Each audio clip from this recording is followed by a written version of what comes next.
2017 সালে বগুড়ায় এক কলেজ ছাত্রী ধর্ষণের পর ওই কলেজ ছাত্রীর ও তার মায়ের মাথা নেড়া করার ঘটনায় দেশ জুড়ে তোলপাড় সৃষ্টি করে সমালোচিত শ্রমিক লীগ নেতা তুফান। সম্প্রতি দুদকের মামলায় যাবজ্জীবন সাজাপ্রাপ্ত কারাগারে থাকা তুফান আবারও তুলকালাম কাণ্ড ঘটিয়েছে। সোমবার একটি মামলায় হাজিরা দিতে আদালতে নেওয়া হয় তুফান সরকারকে। হাজিরা শেষে পুলিশ তাকে আদালতের পুরুষ হাজতখানায় না রেখে নারী কাস্টডিতে রেখে দেয়। ওই সময় নারী হাজতখানায় তুফান সরকারের স্ত্রী, তার শাশুড়ি, তার শালিকা আশা ও কোর্টের এক আইনজীবীর সহকারী ছিলেন।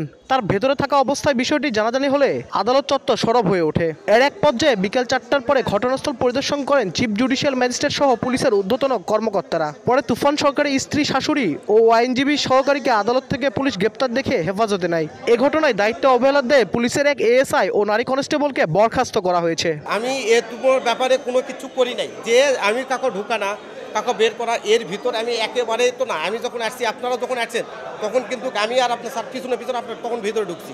পুলিশের ঊর্ধ্বতন কর্মকর্তা দায় স্বীকার করে জড়িতদের বিরুদ্ধে তদন্ত করে ব্যবস্থা নেওয়ার কথা জানান। কিভাবে তারা সেই মহিলা হাজতে ঢুকলো এবং আত্মীয় স্বজনের সাথে দেখা করলো, এ ব্যাপারে আমাদের তদন্ত চলছে। রিপোর্ট দিলে সেই রিপোর্টের সত্যাসত্যতা যাচাই হলে তারপর তার বিরুদ্ধে আমাদের বিভাগীয় ব্যবস্থা অবশ্যই রুজু হবে।